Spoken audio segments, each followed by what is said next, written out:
Pablo Escobar, the king of cocaine. Pablo Escobar is widely remembered as one of the most powerful drug traffickers in modern history. During the 1970s and 1980s, he transformed the Medellín cartel into a criminal organization with global influence. At the height of its power, the cartel is estimated to have generated billions of dollars every year by trafficking cocaine into the United States and other countries. The profits were so enormous that large amounts of cash were buried on farms, hidden inside walls, and even lost over time due to decay. But Escobar's power wasn't built on wealth alone. He also relied on extreme violence to eliminate rivals, intimidate government officials, and influence Colombian politics. Judges, police officers, journalists, and presidential candidates were assassinated during his violent campaign against the Colombian state.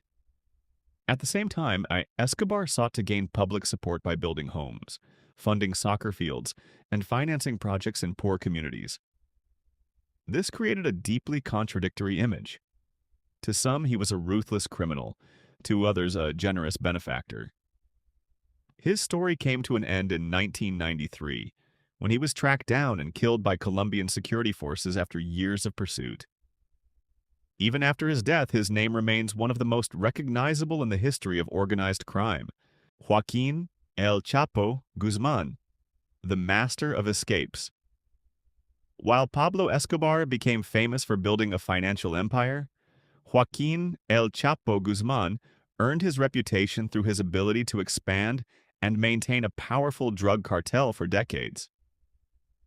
As the leader of Mexico's Sinaloa cartel, El Chapo oversaw one of the largest drug trafficking networks in the world, using land, sea, and air routes to supply illegal drugs to international markets.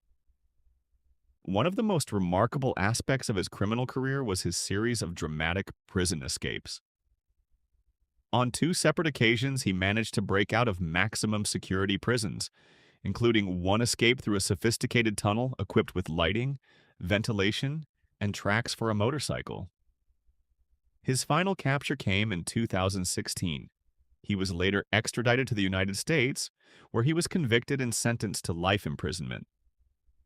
Even after his imprisonment, experts believe the Sinaloa cartel continued to operate under the leadership of other figures, demonstrating how major criminal organizations can survive even after the downfall of their most prominent leaders.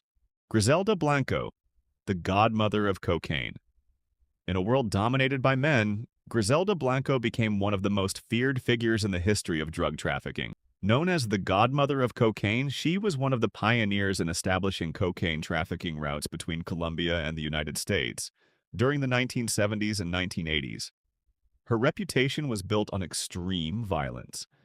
Multiple investigations linked her to numerous murders connected to battles for control of the illegal drug trade. In addition to her brutality, Blanco helped develop drug distribution and money laundering methods that were later adopted by other criminal organizations. After spending years as a fugitive, she was eventually arrested in the United States. Years after being released from prison, she was assassinated in Colombia in 2012. Amado Carrillo Fuentes, the Lord of the Skies. Amado Carrillo Fuentes earned the nickname the Lord of the Skies because he controlled a massive fleet of aircraft used to transport illegal drugs. While many traffickers relied mainly on trucks or boats, Carrillo invested heavily in air transportation, dramatically increasing his organization's logistical capabilities. This strategy allowed the Juarez cartel to become one of the most influential criminal organizations in Mexico during the 1990s. His death remains surrounded by mystery. According to the official account, he died during plastic surgery that was reportedly intended to alter his appearance and help him evade law enforcement.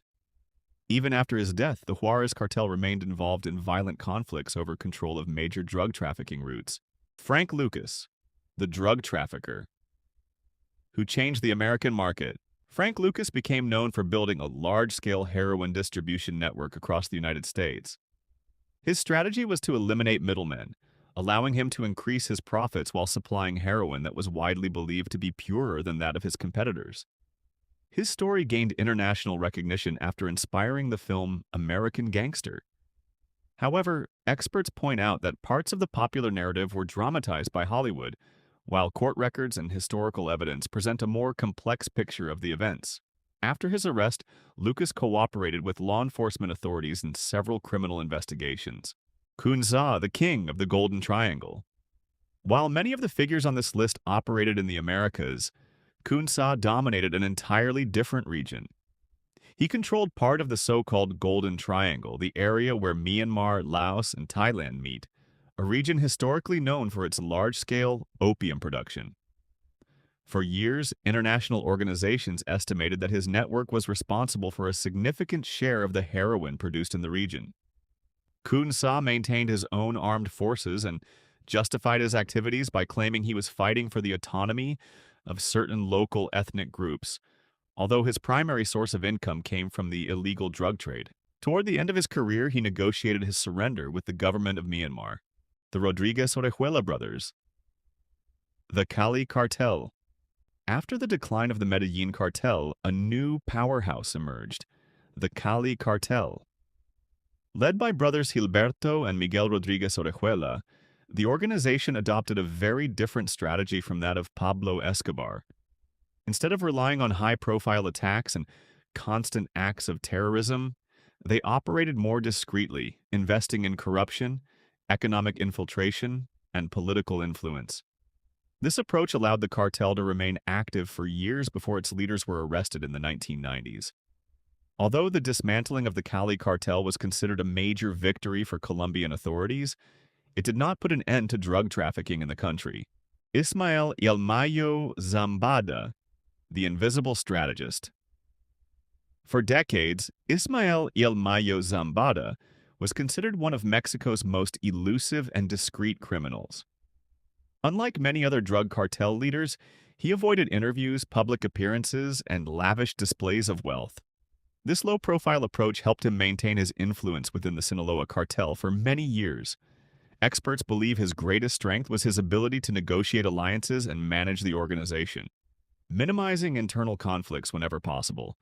For decades, his name remained on the list of the world's most wanted criminals. Although these criminals accumulated immense wealth and power, they all shared the same fate.